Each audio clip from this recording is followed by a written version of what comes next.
Ladies and gentlemen, dear guests, it's my pleasure to open this afternoon meeting with Professor Zimbardo, and we are very glad to have him here in Prague. And I must say that I never saw this room full as today. And I think that as a dean of this faculty, I would wish to have lectures like this every day during our semester. But of course, the problem is to have such professors every day here at the faculty. But we can work to solve this for the future. I think that for the law faculty, I would like to say really only a few words. I think that we were approached by Michal Žantovský from Václav Residential Library. We were honored and we can offer this lecture hall. And I must say that I personally was convinced from the very beginning that it is a really good idea, because when I saw 5 years ago, 1992 documentary on Stanford prison experiment, I didn't dream to be dean at this faculty and to have Professor Zimbardo here, and today it came true. So let me say that we are very pleased to host this lecture, and the floor is yours. Thank you.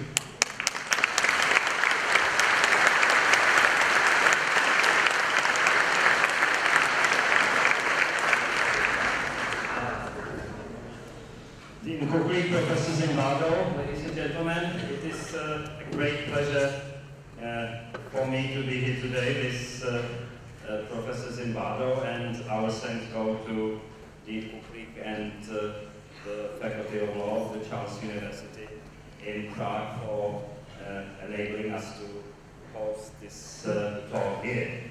I don't think I will have to spend much time introducing Professor Zimbardo. He is a professor of psychology,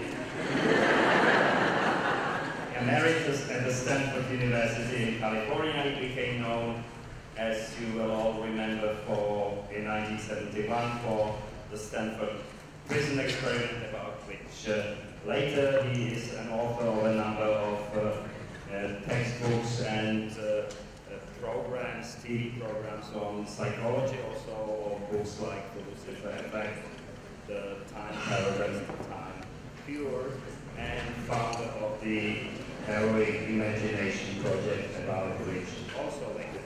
So, without much ado, Professor, the floor is yours, and then we will have some talk, and then we will have some questions and answers. So, please.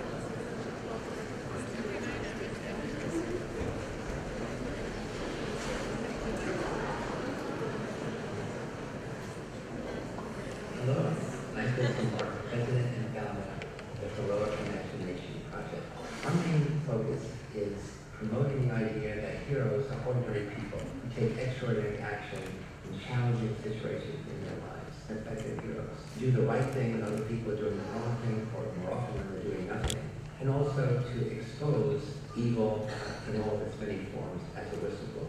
We believe heroism begins in the mind, begins with thinking about yourself as a hero, thinking about yourself as having an inner hero that we will help express through our lessons, our ways of rethinking nature of good and evil. Transforming bystander apathy into heroic action. Bystander apathy is what characterizes what's known as the bystander effect. In emergency situations, the more people present, paradoxically, the less likely anyone to help. That's called the bystander effect. was generated many years ago by the brutal murder in New York City of the woman Kitty Genovese, where many people heard her screams and did nothing. As soon as one person helps, then in seconds, that help is expanded. Our message is, be the one. Be that person who ignores the social norm of doing nothing and creates a new social norm of doing something. Okay, with that introduction, I'm happy to be here. I first came to Prague in 1969, in the summer before most of you were born. There was an international congress, and I came to Prague full of excitement, not expecting to see what I saw, Russian tanks on almost every corner, not enough food, people feeling very depressed and very paranoid, but pretty soon that Iron Curtain lifted and we had a wonderful velvet spring. And then I was fortunate to come back again in 2005 to receive the Václav Havel Humanitarian Award and actually spend much time with him. I got to know him as a person as well as a revolutionary and one of my favorite heroes. Last year I received again the Medal of Science from the Czech Academy of Science, and just last week I received honorary doctorate from Charles University. So I am now embedded in Prague, and I'm going to tell you why the future holds an exciting relationship between me, my heroic project, and the people in Prague. So as you know, sadly I'm most famous for creating evil. In fact, because I look like this Dr. But the reason I did that study, there are two reasons I did that study. As you know, earlier in the 1960s, Stanley Milgram did a famous study of blind obedience to authority. And in his study, ordinary men and one group of women, not students, ages 20 to 50, 2 of every 3 delivered painful, even lethal shock to somebody they thought was their student. And that was the first study demonstrating the power of social situations to undercut our sense of morality. So someone in authority is telling you to do something that goes against your moral conscience. And when you're not in the situation, everybody says, no, I would not do it. And now you're sitting there, he's in the lab coat, he says, you must go on, you must do it, gives you a role, you're the teacher, the person you're hurting is supposed to be helping is your student. And people got into the role, and 65% of all people in his study went to the full extent, 450 volts. Now, one of the interesting sidelights of that study is little Stanley Milgram was a little Jewish boy. He was my classmate in 1949, 1950 in the Bronx, New York City. We were in the same class. So later, in thinking about his study, I said, it's very rare somebody tells you to harm someone else. You're playing a role. You're a prison guard. And in that role, nobody says you have to harm prisoners, but you know that role is one of power. You have to exercise power over other people. And if you're a prisoner, you know your role is to rebel, but you have limited power, and ultimately the guards can overwhelm you. And so that's what I wanted to do, to add another dimension to the idea of the power of social situations. So Milgram's study and the Stanford prison study are really bookends illustrating the power of social situations over individual personality. Now, the reason I was interested in creating evil, because most people who study evil are media people, like journalists, like historians, criminologists. They interview people from the Holocaust. They go to prisons. They interview mass murders. I want to see the transformation. I want to start on day one. We know every single person in this room is a good person, has never done anything wrong. And the question is, could we flip a switch, not an electric switch, a mental switch, could we flip a switch and those people will begin to do evil? The reason I asked that question is when I was a little child, it's very sensitive to my growth. When I was a little child, growing up in New York City, in the South, I was surrounded by evil men who would give children money to do illegal things. To run drugs, steal from stores, if it was a woman to sell her body. And when you're poor, you do things for money. When you're rich and you're a child, you get an allowance. You don't have to do anything, maybe do the dishes or something. But when you're poor, you have to do things which are often, are illegal. And the problem was I had friends who I knew were good boys who did bad things. But me and some other friends resisted. Because money was a temptation. And so I asked myself, when I was a little kid, a basic psychological question. What is the difference between kids who get into temptation and kids who resist it? Well, it's a psychological question, and I couldn't answer until I got to be an old guy, ready to do research on the Stanford prison experiment and other research I had done earlier.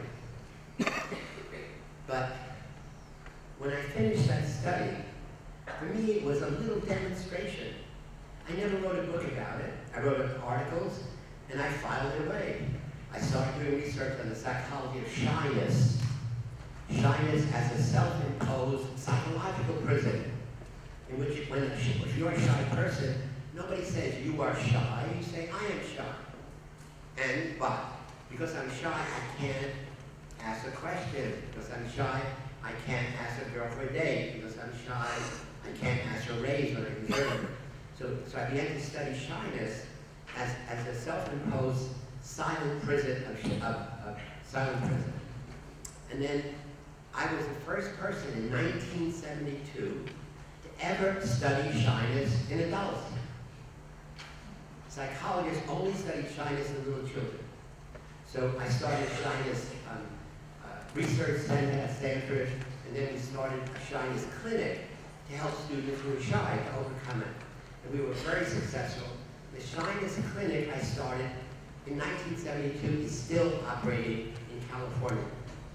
And it's the only one of its kind in the world. And we are 100% successful.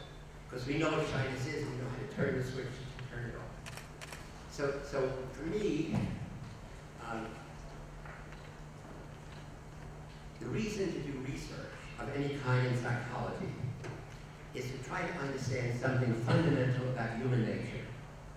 And if you think you do understand it, then you ought to be able, when you look at negatives, you ought to be able to design procedures to prevent it, to make it better, or to overcome it.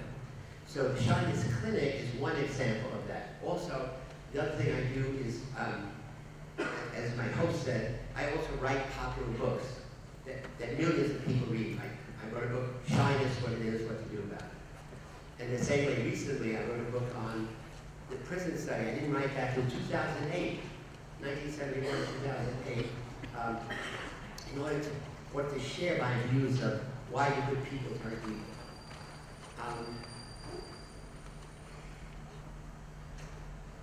But then I realized I'm spending my life still understanding the problem I had as a little kid. The really interesting question is not why do good people turn evil, but the other side. Is it possible for ordinary people, any of us, to become heroes? Nobody asked that question. Because before I started asking that question, in chapter 16 of the Lucifer Effect, if you have the book, start chapter 16 and go backwards.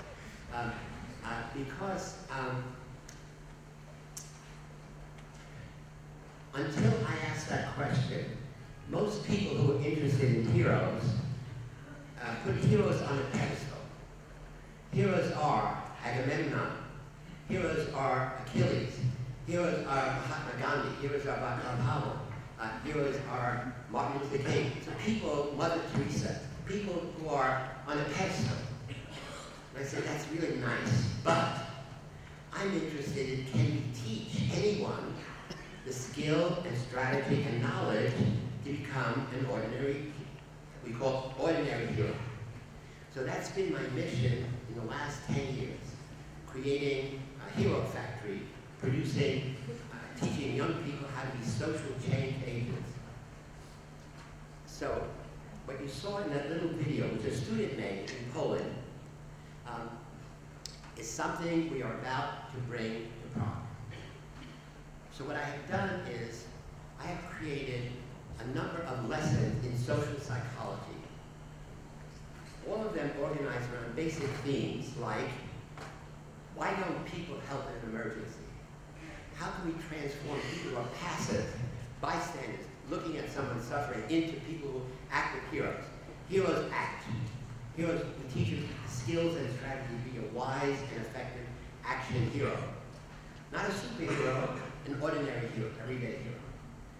And our program then is, we develop each of our lessons in great depth, and we give these to teachers, now to businesses, mostly for high school and college.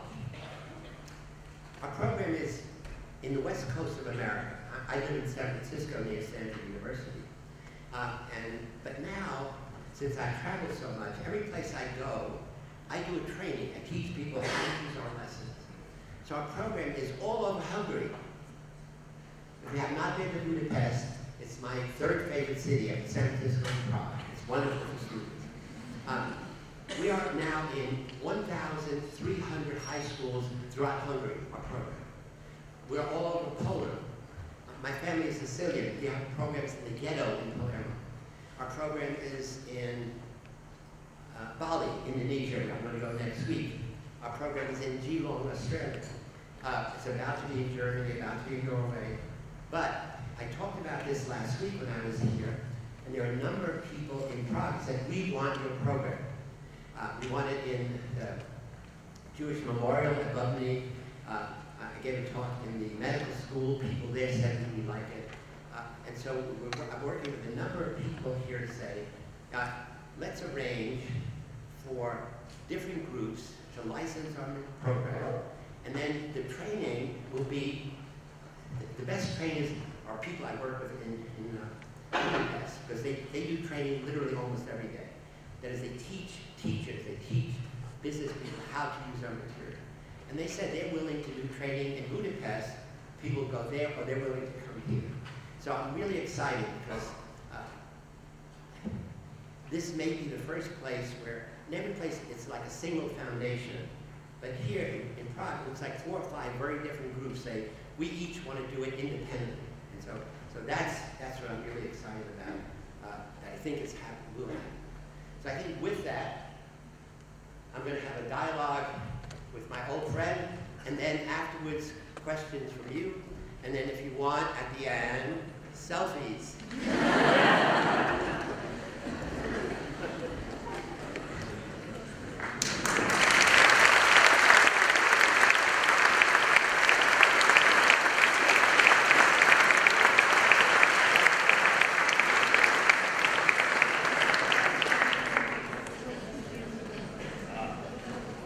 Thank you so much, and thank you for the talk. You may think that you have 5 or 6 groups around this country wanting to do the Heroic Imagination project. I think we have 7. The library wants to do one too. All right, let's do it. All right. Now, what I found, you didn't talk about microphone. You didn't speak about one part of your work that it deals with time, with time perspectives, and so on. And I particularly like when you said, I was here in 1969, and short time later you had the Velvet Revolution and you had freedom. Well, short time later was 20 years. That's time perspective too. Right. But let me start with a general question. Back to evil. Where does evil come from? Is it, or a propensity for doing evil? Is it an integral part of what we are? Is it the legacy of the original sin, as some people would believe? Is it a part of our evolutionary equipment, as Konrad Lorenz claimed in the book on a imagine? Or is evil, as some of your studies seem to suggest, contextual, situational, a product of certain set of conditions? So, which of the... All of the above. All of the above, right? No, I mean, now that I'm working on the good side, so when I was a child, my parents, my Sunday school teacher said, there's a line between good people like us and bad people like them. And the line was like a safety line. The idea was you couldn't be dragged across, and if you were bad, you were doomed to be there. And every once in a while, I would see it didn't work that way. People I knew who were good ended up doing bad things. People who were identified as bad asked for forgiveness, did penance, and were saved. And so the idea is the line between good and evil is flexible. I mean, any of us can be drawn across that line. So the prison study and the milgram study just sounds an alarm to say it's easy, relatively easy, to be seduced to do bad things. And it's usually a gradual process. It's like telling a little lie, a bigger lie, hitting somebody gently, then hitting them harder, then killing. So it's a process. Now, for most of us, we never do evil. But there is, in all of us as children, the idea is, suppose I gave you total power, that you could do anything you want with this power. You could control the universe. So all, in the olden days, all stories, like Frankenstein, like the mad scientist, suddenly somebody had this power, and they almost always use it to dominate people, to dominate the control. And it's only recently that people say, no, you should use power for good. So superheroes come along, and superheroes suddenly are the creator of cartoonists, each of whom has a special ability, a special talent, and their enemy is always evil of different kinds. When I talk to high school students, and sometimes college students like you, I say, you know what? Every superhero envies you. Because you have something that no superhero has. Spider-Man, no. Wonder Woman, no. Batman, no. Superman, no. You have a brain. Superheroes do not have a brain. They can fly, they can swim, they can run a building. They don't have a brain. Their brain is the brain of the cartoonists who made them. So now they envy you. And therefore what? What are you going to do your brain to make the world better? That's the pressure that I now put on you. So that you now have to use that brain to become not a superhero, but what I'm calling an everyday hero, who every day does an extraordinary deed of kindness and compassion and sharing. So essentially our hero project teaches young people of all ages, but mostly, I said, middle school, high school, college, how to be a social change agent. So the knowledge in psychology, which is especially different from any other field, is we have studied, not just me, many of us psychologists have studied, by understanding human nature, we can do things that makes human nature shine, makes it better. We can do things that prevent people from drifting to the negative side of that line between good and evil. And so that's what I have devoted, will devote my whole life to. All right, let's take this one step further. You seem to be implying that people are made to do evil and they can be made to be heroes. You've been quoted on the Czech radio today as saying nobody, yes, today, as saying nobody thinks they committed evil. Right, that's true. And I wonder, I mean, the Stanford prison experiment was, and I like that expression, was done with clinically sane students. In my field in psychology, I work with clinically insane people. And there is a difference. And some people seem to be enjoying doing evil. I mean, they seem to enjoy hurting other people in the full knowledge that it is evil. So are there two kinds of evils? The situational say, call it pure evil? Or is there such a thing as a pure evil?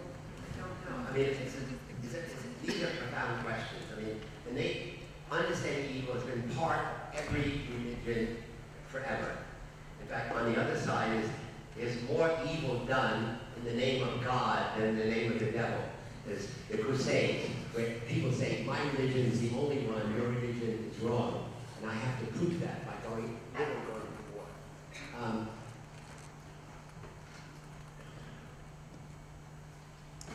Let me see.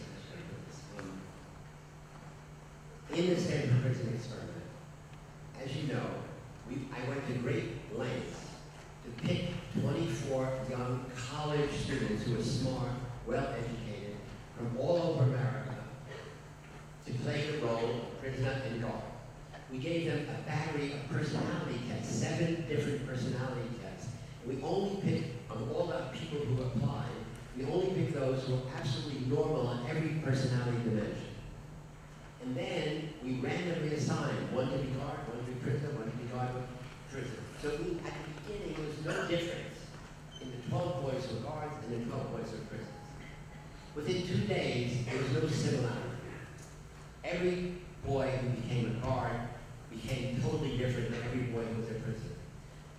Their whole mentality was organized around power, around dominance, about control, about making the life of prisoners, making prisoners feel powerless and helpless. The prisoner's role was to rebel. And when you did, you got punished. But what happened is, it's 1971. That was the time of the Vietnam War. Students, not only in America, but around the world, were protesting the war, which is immoral and illegal, and in many cases, protesting actively. In college campuses, the university administration also called the police onto the campus to stop student riots. And so students, in one case, in a university called Kent State, the police actually killed students, shot them dead. So now, no students like policemen, no students like prison guards. So in our study, no one wanted to be a guard. So that's really important. So it's not like some people had sadistic impulses. You say, oh, you want to be a guard? Oh, good, I can. Nobody wanted to be a guard. You say, guards are pigs. We don't want to do it. But they had to do it. Within 2 days, boys who were guards were loving it, enjoying it, having that power. So for me, evil is really about power. And suddenly you have almost absolute power over somebody else. And if you're a student, you have intellectual power. If you're really smart, you have more power than somebody else. Your power, you get a good grade. But now you have power over the life of other people.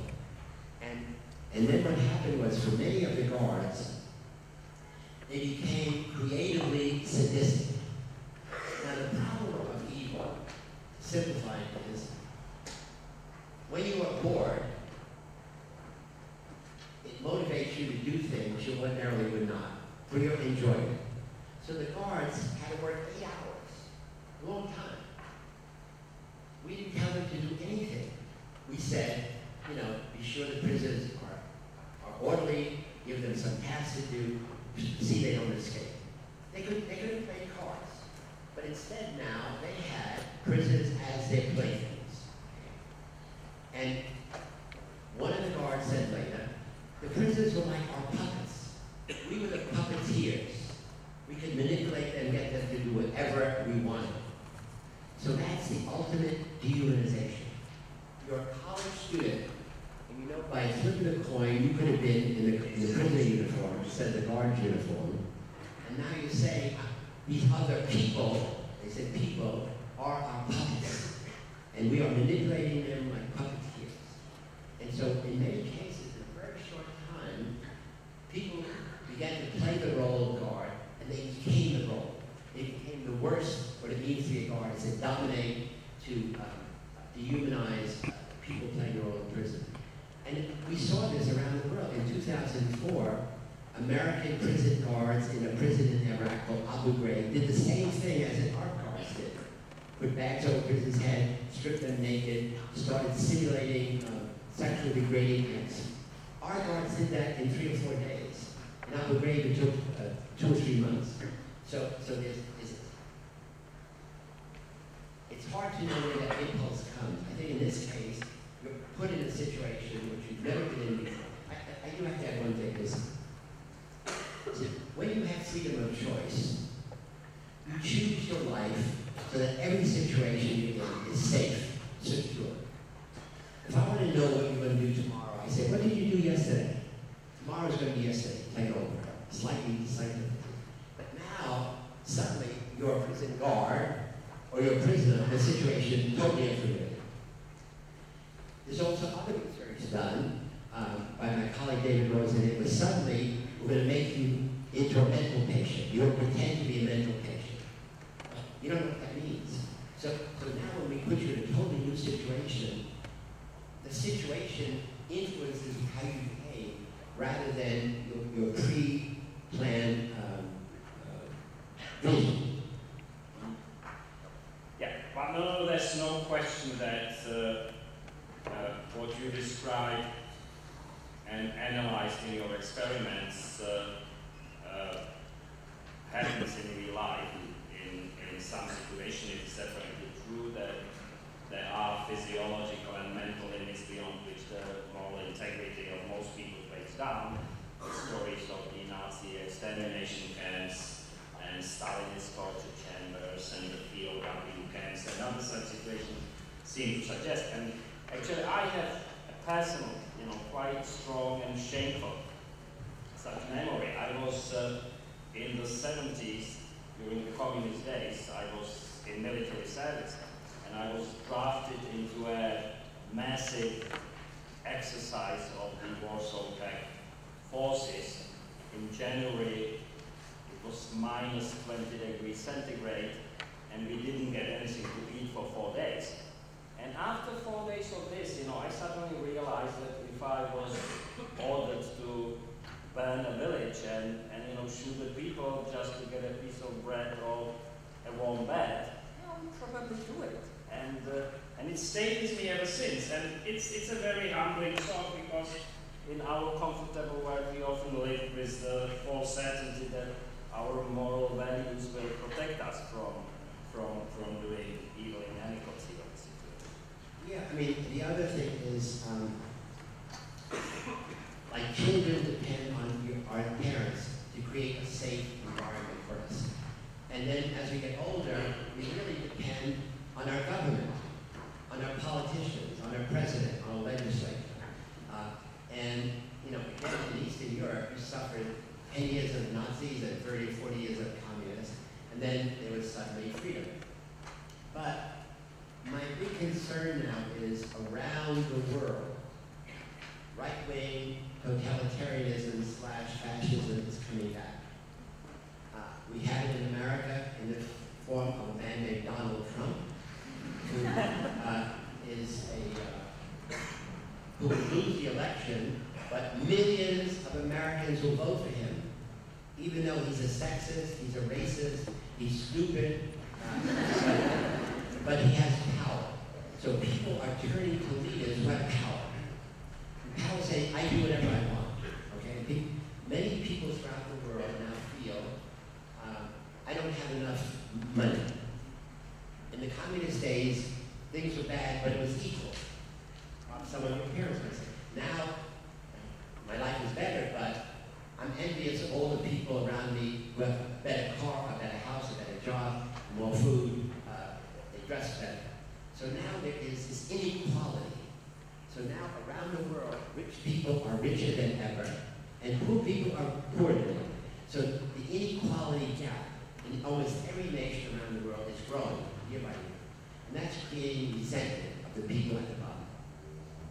So this is what Donald Trump in America is fueling, even though he's a multi-billionaire, that he's getting people to say, give me your power, and then I will get you jobs, and we're going to keep out the migrants, we're going to keep out the Mexicans, whatever.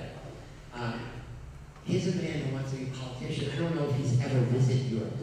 I don't know if he's ever visited Asia. I don't know if he's ever visited South America. He knows nothing about world politics. But he's not alone. I just came from Budapest. In Budapest, there's a party called Jobbik. Two of every 10 Hungarians vote that party in. It's a fascist party. They are anti-Semitic now, publicly. They are anti-gay, they're anti-everything. 20% of Hungarian people vote for that party. And so now, Viktor Orban's party says, we're not as bad as them. You know, we are only extremely totalitarian. We control the media, we control everything. And so the Orban party, again, is anti-migrant, anti-Roma people, also anti-gay. Last year, when I came to Budapest, I usually go twice a year for our hero. As I said, we have our best hero program day called Hero Square. From the airport into Budapest, there were hundreds of huge billboards saying, the migrants are coming to take your job. There are no jobs for Hungarians. The migrants are in Hungary. The migrants want to pass through Hungary. But before there was a single migrant on the soil of Hungary, people were afraid. So this is another psychological thing that all tyrants do. They create fear of the other. Fear they're going to take your job, they're going to take your land, and so it creates this enormous fear. And now in Poland, I do a lot of work in Poland. There it's different. In Poland, it's really old, rural Catholics. So the party's called Law and Justice.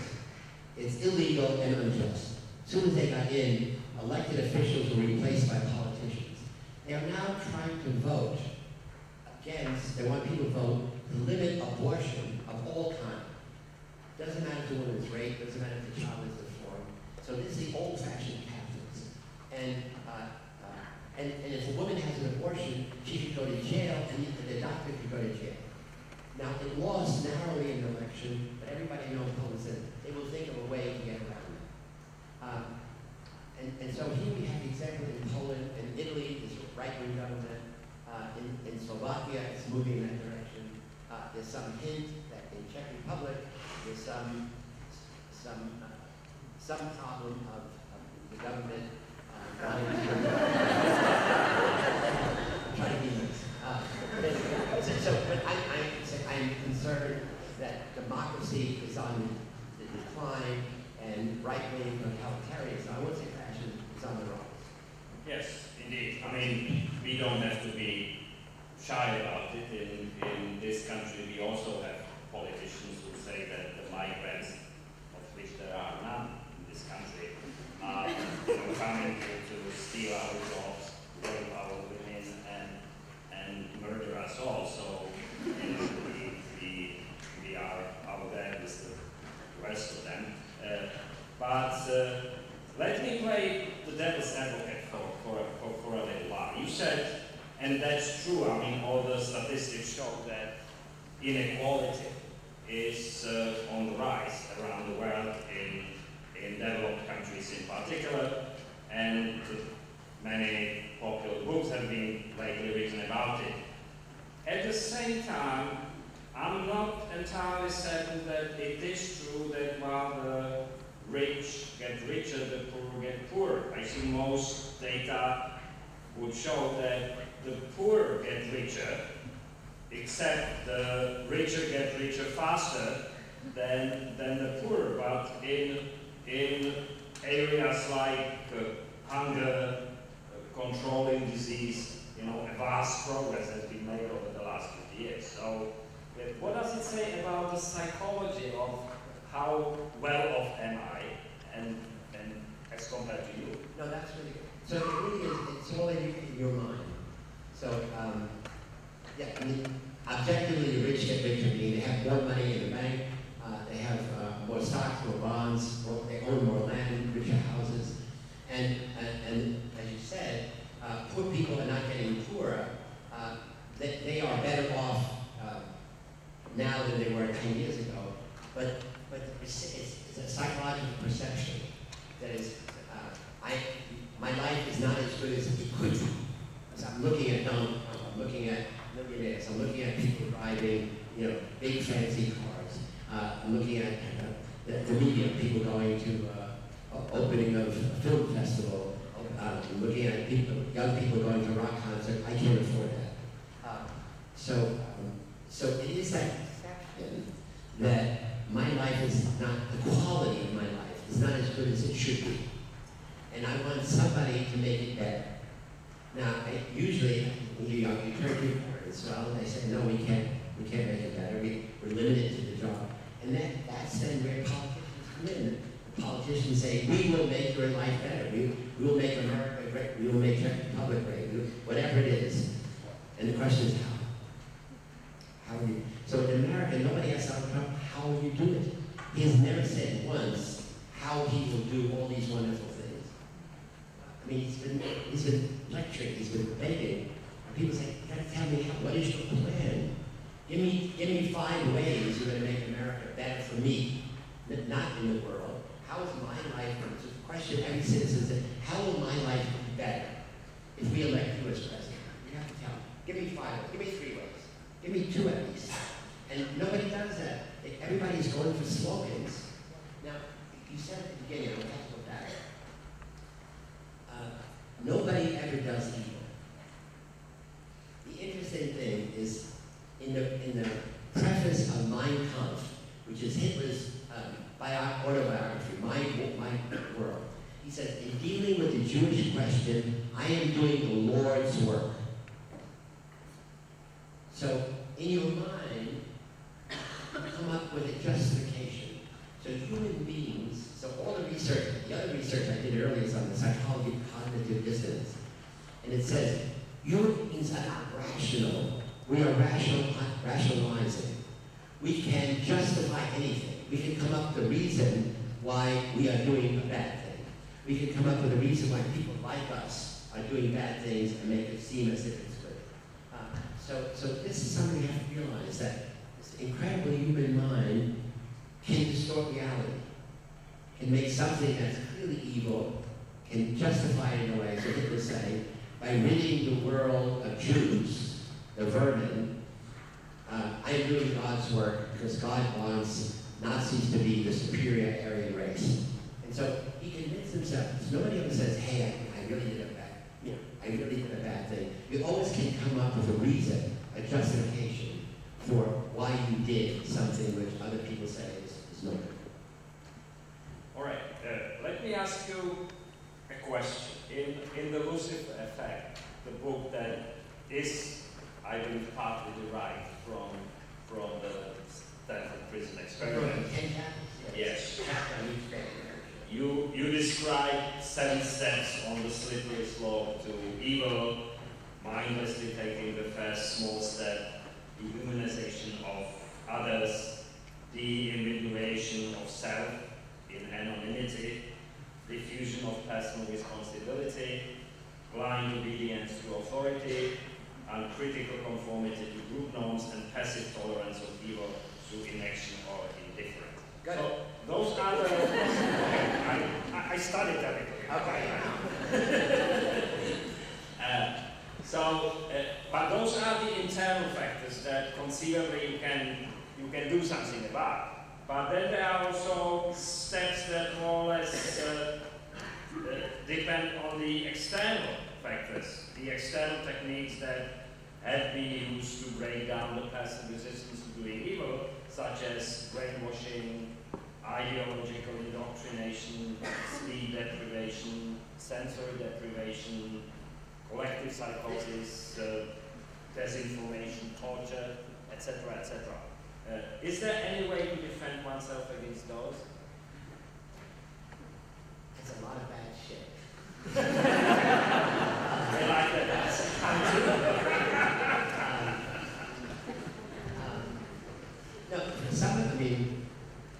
Many of the things you just said are the worst of good people doing bad things. So there are people whose job it is to be a torturer. So in America, we went through this terrible thing. Again, after the terrorist bombing on September 11, 2001, everyone in America was afraid it's going to happen again. So we have to find out who are the suicide bombers, who are the jihadists, who, this is even before ISIS, but we want to know who they are. And by all means necessary. That's a critical phrase. That means I will do anything I have to get information that I think you have that would save my life and the life of my family. By all means necessary includes torture. And in the end, it includes killing if you don't get it. And so Americans began to torture prisoners that they had captured, prisoners with Arab backgrounds from Pakistan, from Iraq, from Afghanistan. And psychologists were helping to train the torturers in how to do torture most effectively. So it was a big debate, still is a big debate in American psychology about enhancing. See, again, he just had. We have to understand the semantics of evil. So, I'm going to torture you. I'm going to call it enhanced interrogation. Sounds nice. Interrogation, enhanced is pretty. So we have to always listen to what is the language. So in the Milgram study, he's telling you, we want you to help your student learn better. We want you to help your student improve his or her memory. How are you going to help? By hurting. So the reality is you're hurting, you're doing a shot. Your person's screaming. No, you're helping. Keep helping. So again, you have to go beyond the words, the semantics. What is the reality? How can I be helping if the person I'm helping is screaming, not paying attention, is losing consciousness? How can they be learning their lesson? And they can't. So again, it's really critical to understand that people are using language to control. This is George Orwell said this in 1984. People, the ultimate power is the power to control your reality by the language we use. And again, we are in a place here where it's all language. Teachers are coming telling you what they think you should know. And you assume that what they're giving you is the best available information. But 1,000 years ago, they were telling you about devils and demons, about infidels. If you were in Salamanca, where the Inquisition started, in a University of Salamanca, during the Nazi era, there were people coming telling their students, in the communist era, telling the students what they thought you should know, and you listen, and you said, Hitler, he's the hero. So again, it's always, what we're trying to say is, in every situation, you have to do a critical thinking analysis. What are they saying? What are the alternatives? What happens if I don't do it? Do I have freedom of thought? Or am I obliged to believe the way the world is because people in authority, people in power, tell me I must? Now, one of my big concerns has been that we are trained as children to be blindly obedient to authority. Our parents, our teachers, our religious leaders. But nowhere do we get trained in the difference between authorities that deserve our respect and many authorities who don't. Many authorities deserve defiance. So we just discovered recently that around the world, thousands of Catholic priests have been raping children, Catholic children, girls and boys. And this is in almost every country where the Catholic Church is in. And when it was discovered, they simply moved the priest to a different parish. And when it was discovered at the top level, they simply retired. The children who were taught to be obedient to authority, to their priest, not one of them, of thousands of children, ever told their parents, ever told anyone in Sunday school about this. So for me, this is, and still, Pope Francis said, when he got to be Pope, said, we will have a big investigation. A few years ago, nothing. So now the Catholic Church has, even as he's should be the most powerful man, have suppressed that investigation.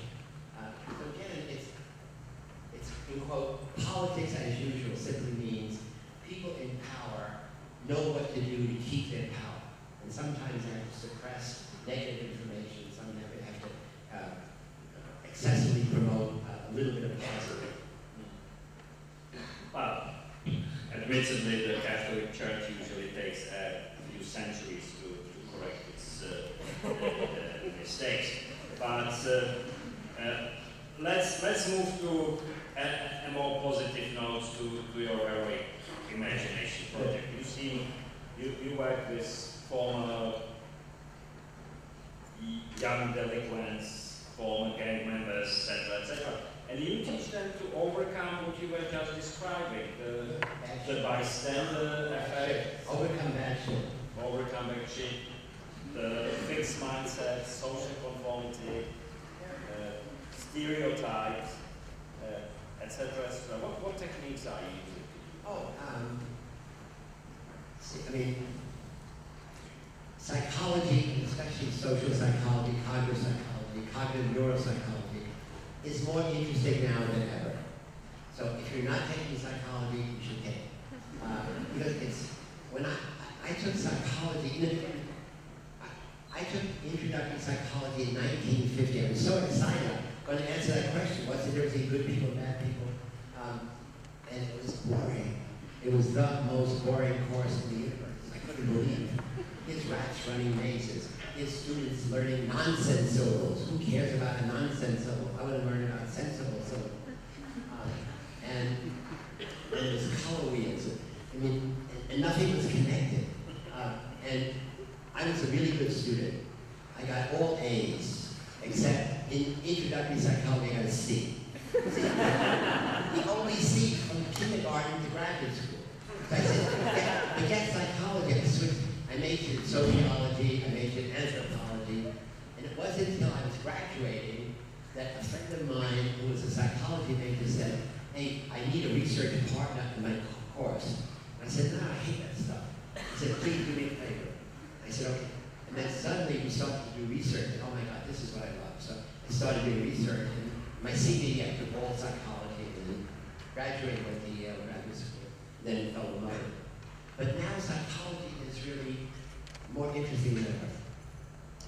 In part, it's because when I was a student, most of psychologists were men. Actually, old, ugly men. Now, most of psychology is women. Beautiful, young, talented women.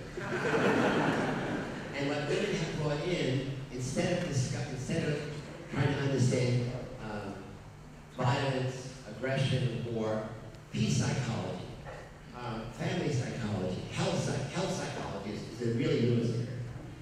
So women have brought in really a positive, women have brought in a focus on what is positive in human nature that should be brought out. Because men used to study the negative, me included. Let's study the negative because then maybe we can overcome it. So instead of studying mental illness, women come into psychology, no, we want to study mental health. We want to study meditation. We want to study how to make the human condition better. To start off with, rather than let's study the negative, because maybe we can turn it around. So for me, so now the study of memory is the most interesting ever. I said, when I started, it was literally rats running Y mazes to get food, or students learning memory, nonsense syllables on a memory drum. And now it's neurobiology of memory, it's brain mechanisms of memory, it's people who have exceptional memory, people who've lost their memory. So just that one area is exciting. So within psychology, social psychology, again, is really, really exciting. With a parenthesis, it can never be, again, a study like Milgram or Zimbardo because of ethical issues, which in that case it's sad. Maybe we ask questions later about it. But other than that, psychology is interesting, fascinating, and the idea is to use knowledge to make the world better, rather than use knowledge to do an experiment, to publish in a journal, to put it in a library for other academics. Well, it apparently depends on years when you studied and on the country, because when I studied psychology in this country, I was one of the 3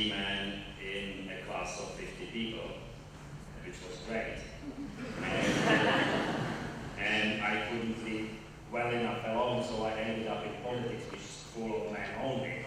And Bad mistake.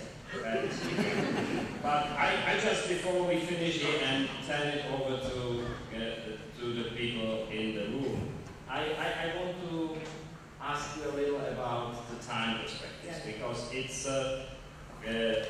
it's very intriguing to me. You work with basically 6 levels or dimensions: 2 in the past positive and past negative, 2 in the present hedonism and present fatalism, and 2 in the future light goal-oriented time perspective and future transcendental time perspective.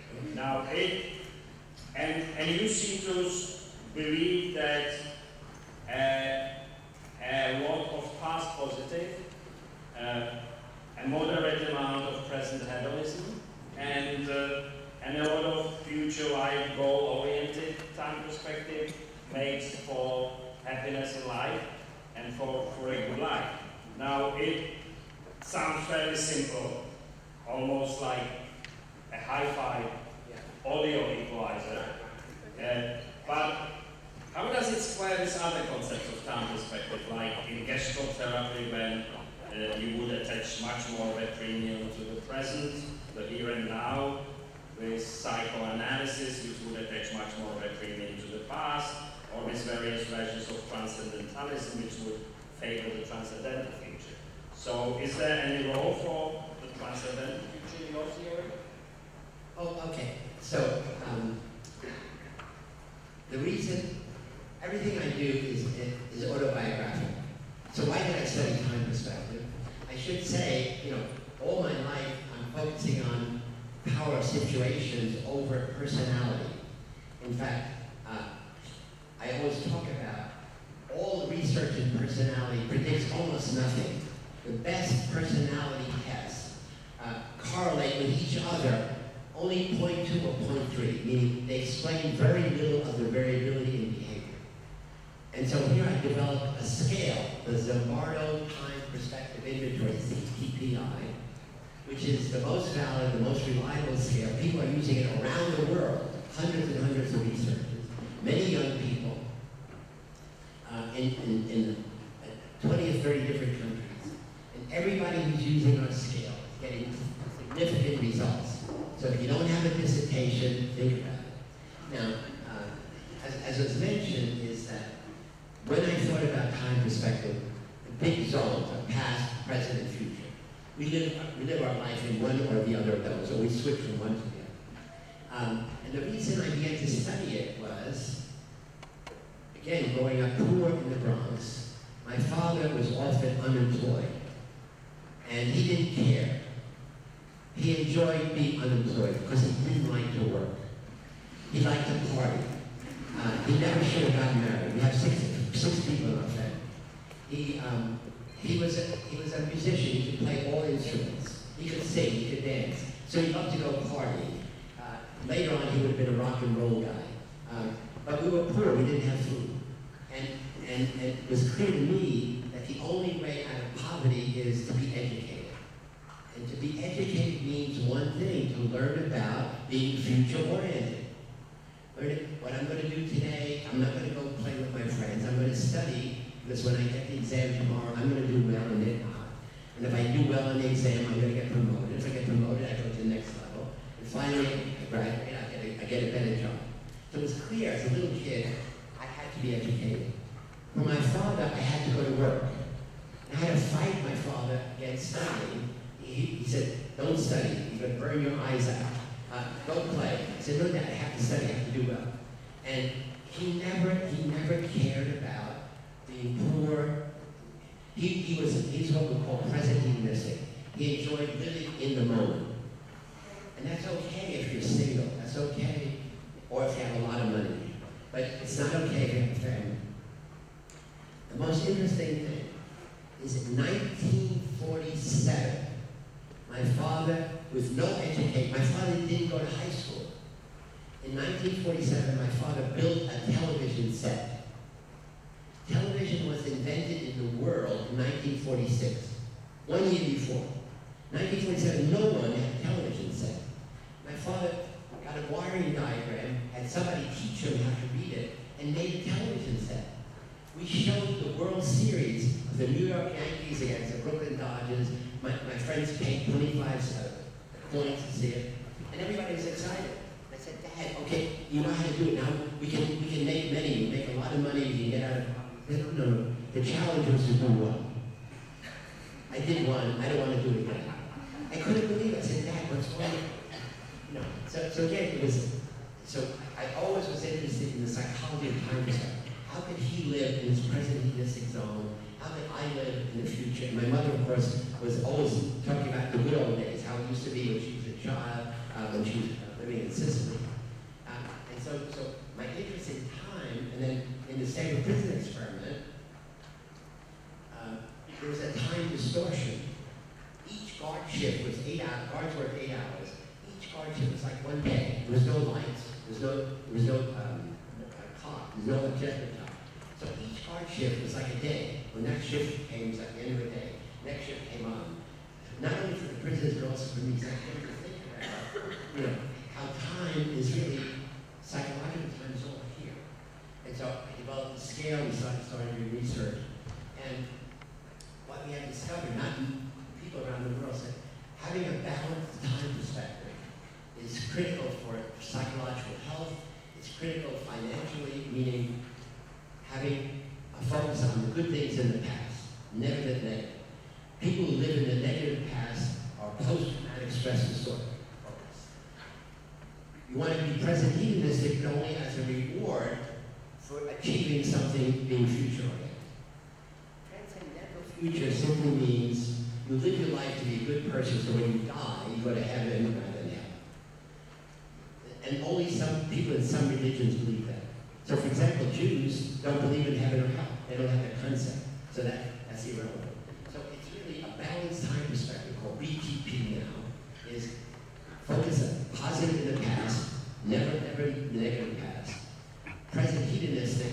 Present fatalist means it doesn't pay the plan, because nothing ever works out. So poor people think that.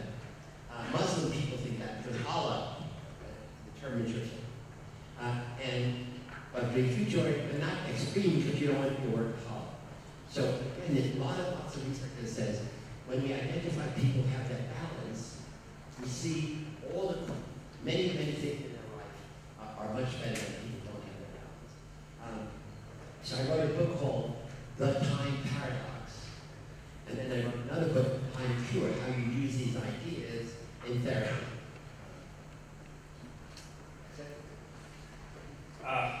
All right, this would start another very interesting debate. I mean, it's still a debated question whether there is a Jewish concept of hell or not. In Jerusalem, there is a place which is called Hinnom, and it is by tradition the entrance to hell.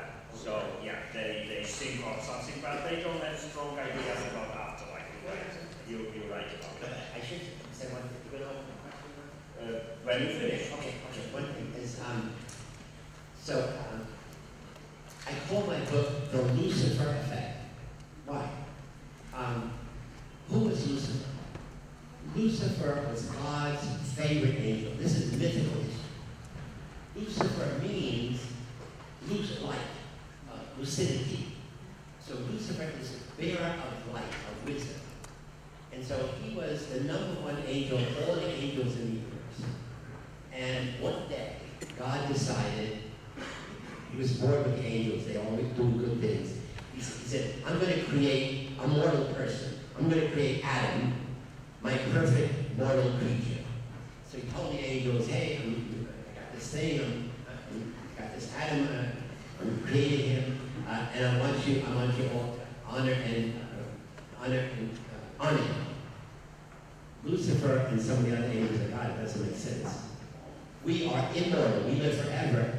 By definition, if he's mortal, he's going to die after or whatever, some years. And if he's mortal, he's vulnerable to good and evil. We're angels, we're not vulnerable to good and evil. So, Adam should honor us, rather than we honor Adam. God said, uh-oh, you made 2 sins: disobedience to authority, me, moi, ultimate me, by not doing what I asked you to do. And secondly, the sin of pride. And we have a statement: pride goes before the fall. And so he said, and now you're going to be punished. And so God calls Michael the archangel. All the pictures you see in Catholicism of a guy with a spear and everything. So he's the mafia hitman of God. So he comes down, and there's apparently a big cosmic battle.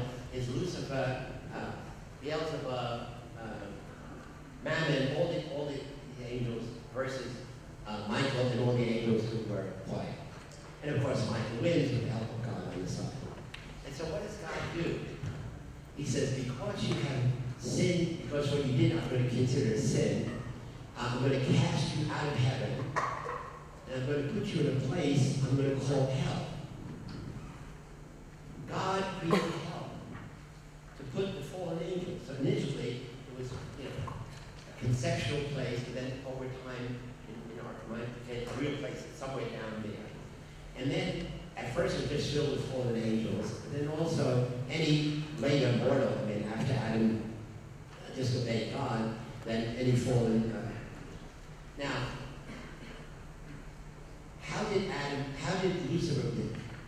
what did Lucifer do to demonstrate to God that Lucifer was right about Adam and God was wrong? He went to the Garden of Eden in the form of a serpent. He first got Eve to eat the apple from the tree of knowledge that was forbidden.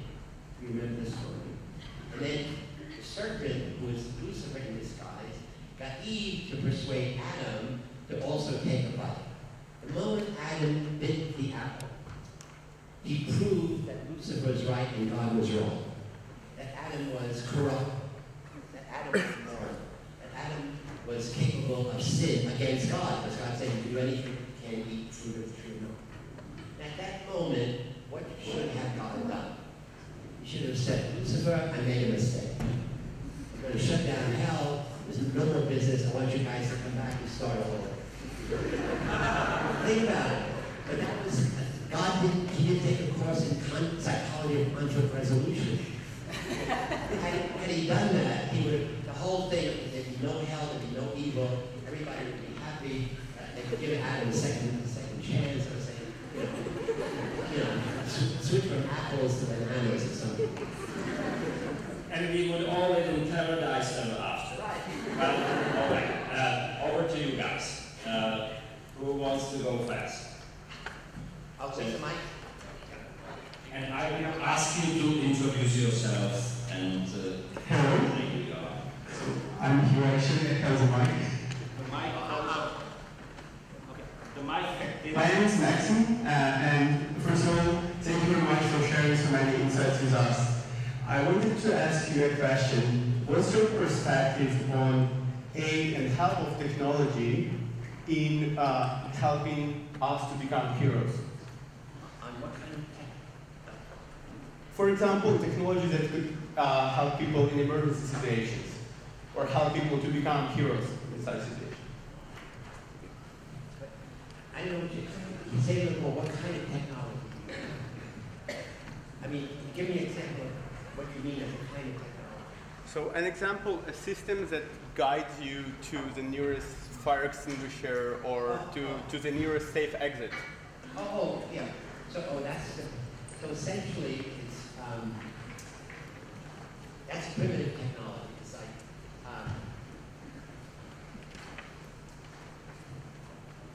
heroes try to do good in emergencies.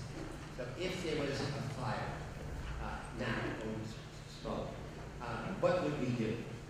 We would all go to the exit we came in on. We would all regress like children.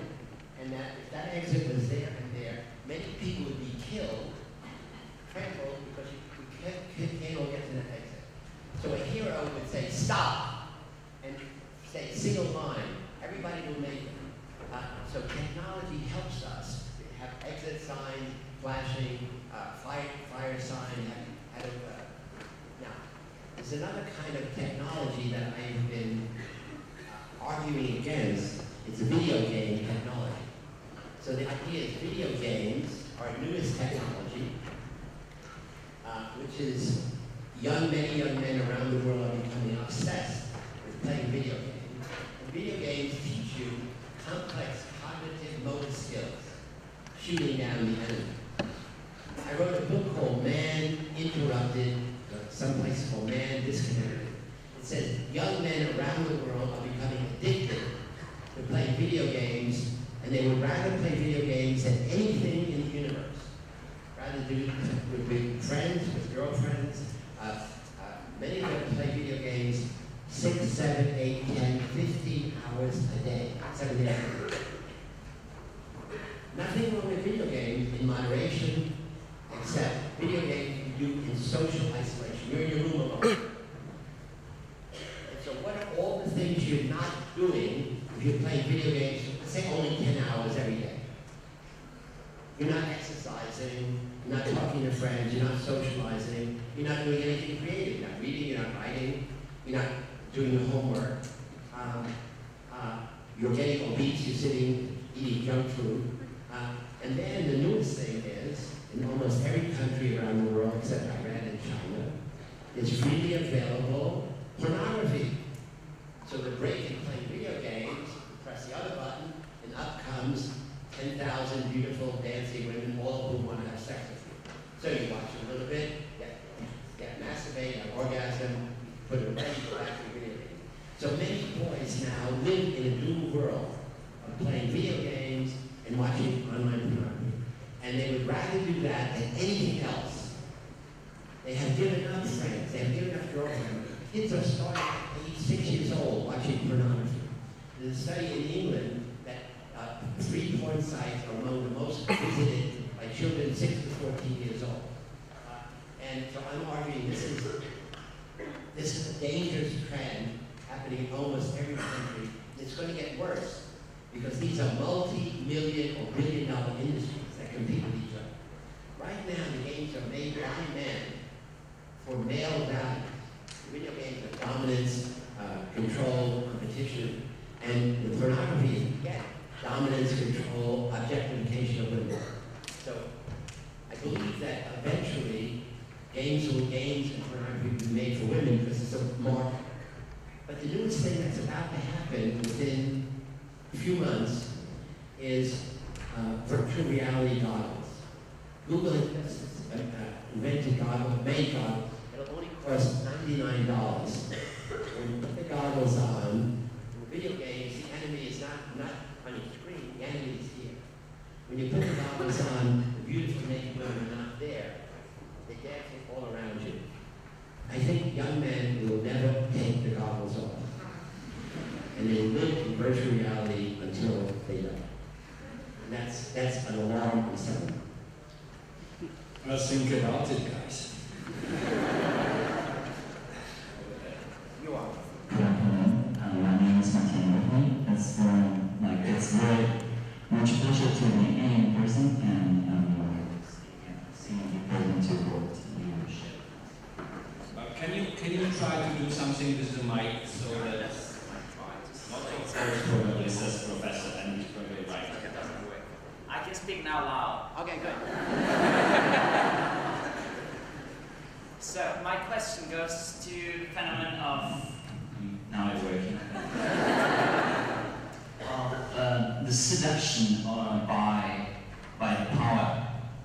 And I ask because what I see is that the basis of this being able to get seducted by the power is the lack of feeling that I have the power about my life.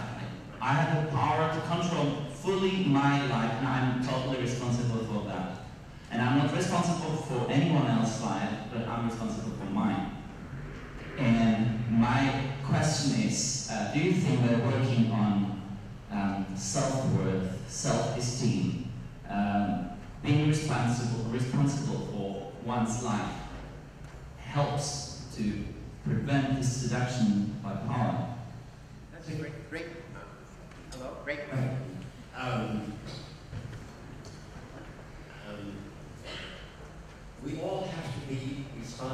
for our actions, morally responsible, and we want to lead a good moral life. My hero project goes one step further. It says, I am responsible for you. It means in every situation that I, Zimbardo, go in, I suppress egocentrism. I never ask, will people think I'm smart? Will people think I'm funny? Will girls think I'm sexy? I don't ask those questions. I go in saying, who can I make feel special? Who can I give a compliment to? Who can I ask some personal question that makes them feel that Zimbardo identified me? And so, in my hero program, it's that everybody should be sociocentric, not egocentric. Egocentrism is the enemy of health. If I'm focused on me, I'm not noticing somebody's lying reading. I'm not noticing somebody sitting crying. I'm not noticing somebody's in the corner, nobody's talking to them, shy. So again, we promote the whole idea of we want to go away from me and I to we and us. So the language. So again, it's the moment I say I want to be, that's egocentrism.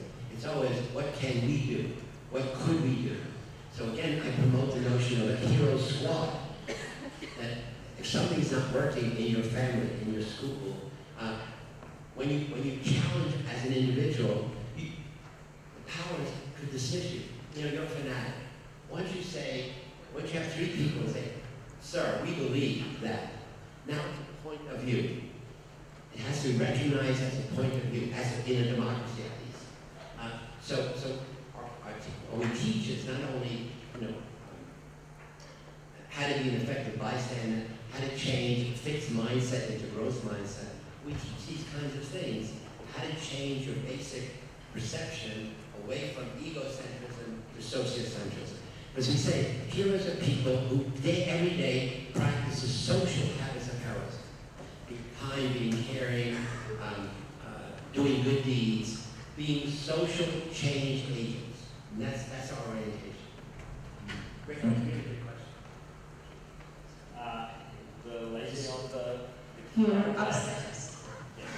Yes. Okay, hello, I'm Regina, and thank you for a lovely presentation. I really enjoyed it, and I have actually two questions, if it's okay. First,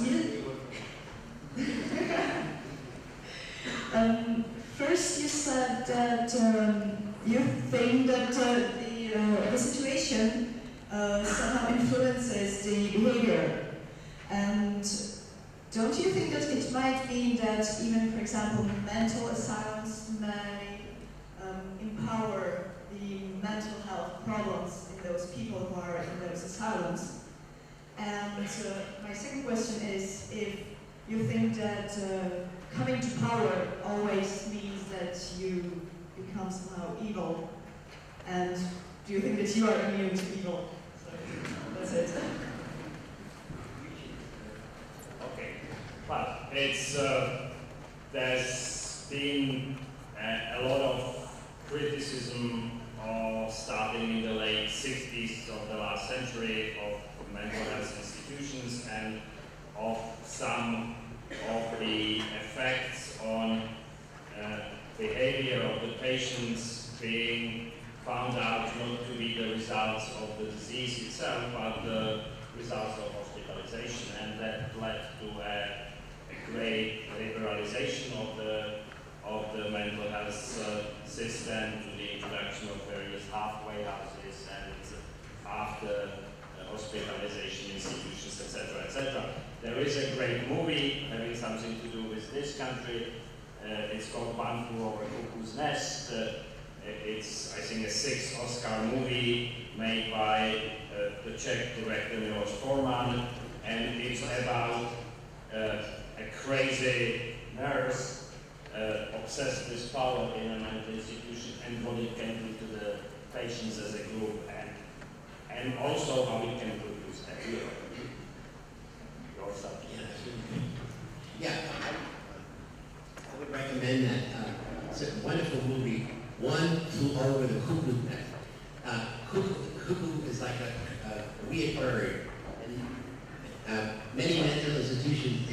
would be referred to as a cuckoo's nest. And so the bird that flew over the cuckoo's nest looking in. Now, the other part of your question, say again. Do you think that coming to power always means that a person turns evil? No. In order to change anything, you have to have power.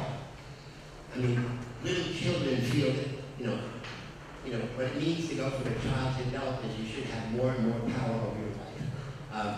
What it means to be in a democracy is you have the power of a vote. What it means to have the most important knowledge, the most important power is the power of knowledge. I said using your mind. The reason we should be educated, education gives you new power to think differently, to think better and different than your parents ever did, anybody who went before you. Knowledge makes you have creative ideas that nobody ever had. We give people a Nobel Prize because they had an idea that nobody in the world before them ever had that idea in that same way.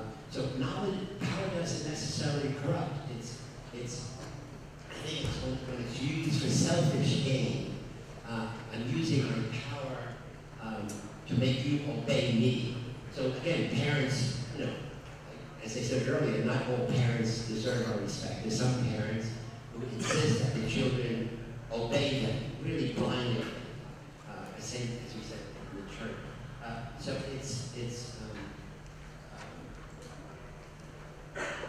you need some degree of power in order to make anything work. You need electrical power to make your radio work. You need power makes the world go round. Only we're talking about human power and how much is enough, how much is too much. Those are questions those are fundamental questions about human nature. And if I may add a political note, you probably all know the saying, I think was Lord Acton who first coined it, all power corrupts, absolute power corrupts, absolutely. And that's the sobering note, and that's why in democratic political systems, there is a premium on limitation of power, on self-limitation, on checks and balances, on things that prevent the power-crazy individuals from getting all power. We have here two questions to the upstairs on the right side. Here. All right. Hello, my name is Vladimir. Your name? My name is Vladimir.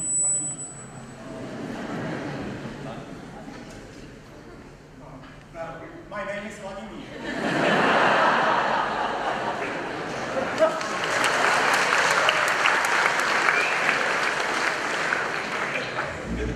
Can you hear me? Yes. I'd like to know whether there is a specific personality or temperament which decrease probability to turn an individual to a devil, like I don't know, generous or individualism or something like that. Do you understand? No. How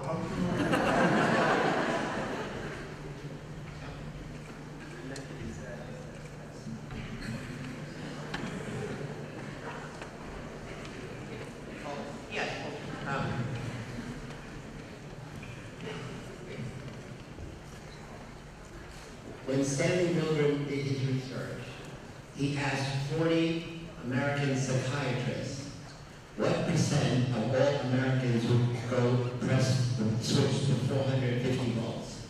They said only 1%, because in every society, 1% of the population are called psychopaths. They're born with a brain defect that they cannot feel guilt, they cannot feel shame, they cannot feel positive emotion seeing someone suffering. So in their mind, anybody who would punish someone else to that extreme could only be a psychopath. Now, two problems. One, not all psychopaths become criminals. Does that mean you're born with a tendency, a push toward nature not to feel guilt. But if you're brought up in a loving, caring environment, if you're brought up and without having a lot of power, you could live your whole life never doing anything wrong. But the idea is suddenly if you were brought up where you were given a lot of power, or you're brought up in an abusing environment, that you're going to use this negative power that you... So psychopaths would be negative power. But in the Milgram study, they said 1%. So if 1% is personality, in Milgram was 65%. So all the rest was the situation, was the role playing, was the teacher, was the obedience. So again, I'm saying it's almost always better to say, let me try to understand what the situation is bringing out of me, rather than what am I bringing into the situation. Because in general, the social situation will predict better than personality measures. A really good question. So there were two questions up there. Another one. Thank you. Okay. Hello, can you hear me? Yes. Jan Stolicek from this faculty. I want to get back to the egocentrism, if I can. Yes. I feel in kind of a way that even being a hero is being egoistic, because you get dopamine, you get everything good for yourself because you feel good that you are the hero. So what's the bad thing of being egoistic? I don't know. I mean, when you do a heroic deed, it should make you feel good. But our ordinary heroes are monosyllabic. They say, I did what you wanted to do. They say, what I did makes me special. You know, by helping you, it makes me feel good. Because you smile, you say thank you, and what I did, I will do not only for you, I will do for him. And so, the ordinary heroes, in our program we say, you're a hero in training. Meaning every day, in every way, in some way, you're going to do something that makes the world better. Person by person, act by act. And you should feel good about it. Other people say thank you. I do something nice to you, makes your life better. You say thank you. For example,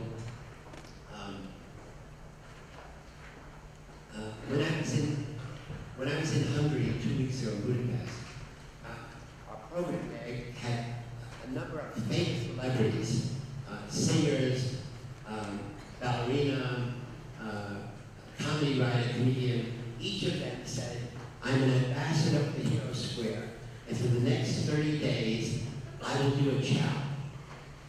One of them said, I'm going to, if I'm on a bus, a singer, I'll stand up and say, I'd like to sing a little folk song for you, to make the bus ride less boring. And each one said, I'm going to do something which normally I would not. Only because it's awkward, it's embarrassing. We don't make social connection, not because we don't know how. It often feels awkward. So again, I say every day this month, I'm going to give someone a compliment. Why don't we do it all the time? I have had students come to me and say, taking your course in psychology changed my whole life. I was doing poorly, I took your course, I majored in psychology, I'm the head of a mental health clinic. That was 40 years ago. I said, why did you wait 40 years to tell me? Students don't give teachers compliments. We don't give each other compliments. So why is it? It just feels awkward. It feels, so essentially it becomes a habit. I mean, you start giving compliments every day. You say, with a beautiful scarf, that really makes you look even prettier. Or that jacket is really dashing. I wish I had one like. So just a little, you start at external, something about you. I really like that hairdo. It's really rocks. And then you go from the external to the personal. As you talk and say, hey, I really like what you said about, or I like the way you phrase that. So you go from external compliments, about how you look, to personal compliments about something you said. And once you do it automatically, and I make a challenge, I will do one a day. People on the bus, on the elevator, Now, the new challenge I said is, in San Francisco, which is the most wonderful city in the world. I grew up in New York, I lived in San Francisco for 40 years. You must visit. It's a wonderful city. It's the most European city in America. The only problem we have a huge problem with homeless people. We have 7,000 or more people living on the street. Sometimes whole families, many old people, many veterans who have been, many people mentally ill. And many of them are begging. And after a while, people stop giving, so they simply with a handout, and people pass them by. So I said, my challenge is, every day, I will make some homeless person feel special. I'm going to make them feel as if they're a person without a home. Once you say homeless person, it's like a migrant. A migrant is what? A person who is migrating. Once you put them in a category, migrant, homeless, you treat them different. So now what it means is, I'm going to decide each morning, I'm going to get $1. Usually I get 50. I'm going to get $1. And I'm going to decide to give it probably to an older person, older like me. But what I'm going to do before I give it to them, I'm going to go over and say, hi, I'm Phil Zimbardo. And you put your hand out together. What's your name? They go, good to see you. I'm so sorry you're down in your life. I wish I could give you more. Here's $1. I'll come by another day to see how you do. And I mean, sometimes you have tears in them. Literally, because even people give money, they drive up, going by, they just throw money. So essentially what you're doing is making them feel as if they're a person who's without a home. They didn't grow up as a person without a home. They were mentally ill, they lost their job, they're traveling from some other place, and they're traveling from some part of America which is freezing in the winter. They come to San Francisco, it's not so cold. But that very act takes 1 minute. 1 minute of my time to make somebody feel special in that very little way. It's not, and then I could just say, hey, here's $1, and walk on. It's saying, I'm a person, you are a person, we are people, and I'm sorry you're down on your luck, hope things will get better. Pick up back your business. So this is, again, I say this is a challenge I will do when I get home. And I started actually when I was in Budapest, I started doing it there. And I would encourage all of you to do the same. Now, you're all going to hate me, but this is going to be the last question, I'm afraid. So. Okay, sorry, can you hear me? This is a little bit embarrassing. I'm just above you, so there's no way you can see me. But hi, I'm Elizabeth, and I'm definitely not going to hold back on the compliments because Mr. Zimbardo, you're one of the reasons I went to study psychology, actually. So thank you for that very much. And I wanted to ask, basically, I am in my third year right now, and I'm doing my dissertation. And I want to investigate something very relevant to your experiments, but in the opposite direction. What I'm trying to look at is whether as a society we can pass certain critical points in our social progress, after which we cannot return back, meaning, for example, if we vote on equality and give women the right to vote, that perhaps a perception or this point of progression in the society is so critical that we can never return back after it. But, well, it's kind of arguing your experiments where the individuals can come back or basically do a social regression in a prison or a situational environment, right? So regarding your entire research, I wanted to ask you, what do you think about it? Is it possible that our society reaches some critical points after which we cannot return back, we cannot regress anymore, and we basically pass them and that's it? Great.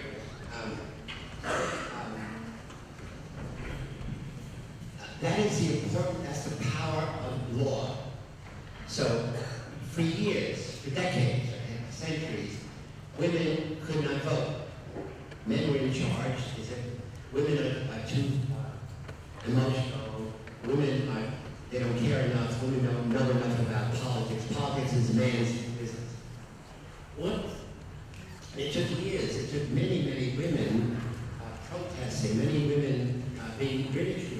to finally get one nation to have women voting and another nation, and now almost around the world, maybe not in some Arab nations, but almost every nation has women voting. Can't even imagine. In fact, more often than not, in many nations, more women, a greater percentage of women vote than men. But once you've made that change, you can't go back. You can't say, okay, now we're not going to have women vote anymore. So the power of legislation is it changes the way people do business. I'm going to end with a wonderful story about an incredible hero, a woman who changed the law in America. Until 30 or 40 years ago, when you went on a bus or when you went on a train, there was a part of the bus that said for colored people only, meaning black people. Black people had to sit in the back of the bus. They paid the same money as white people. White people sit here, black people sit there. So it's called segregated transportation. And for 100 years, everybody accepted it. You went on the bus, you're colored, it's a place where you sit down. One day, a woman named Rosa Parks said, I'm not going to do it. I refuse. I paid the same money as a white person. I'm going to sit wherever I want. What happened was the bus stopped. The bus driver called the police. They put the woman in prison. They took a picture by holding a number, 7058. This woman had been a seamstress. She made dresses for rich white women in Atlanta, Georgia. And Atlanta, Georgia was where Martin Luther King had to set up civil rights. So they realized that this woman would be the symbol of civil rights. It's the woman who did it, an ordinary democratic thing to say, my rights should be, if I paid the same as you, I should get the same treatment. And they started a national movement, and the law was changed. The law was changed because this woman had the power to stand up, speak out, and say, I will not do what is expected of me because what is expected of me is wrong. And so there's a case where it's an ordinary hero, ordinary woman. She could have lived her whole life sitting in the back of the bus. And because she refused, she said, I don't want to be treated as a second-class citizen. I want to be treated same thing as women voting. No.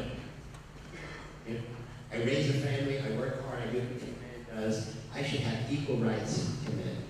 And so these kinds of action, in this case by a single woman, the other case was almost always a collective of women, change the way the world is run. Thank you for your question. And now? Thank you. I have a compliment to make to you.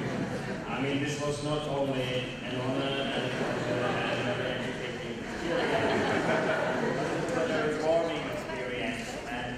And I don't know about you, I think you had a wonderful time. I had a wonderful time. Thank you very much. Professor Zimbardo will now stay on for a little longer, sign books, pictures, take photographs, because he's a real person, right? Thank you.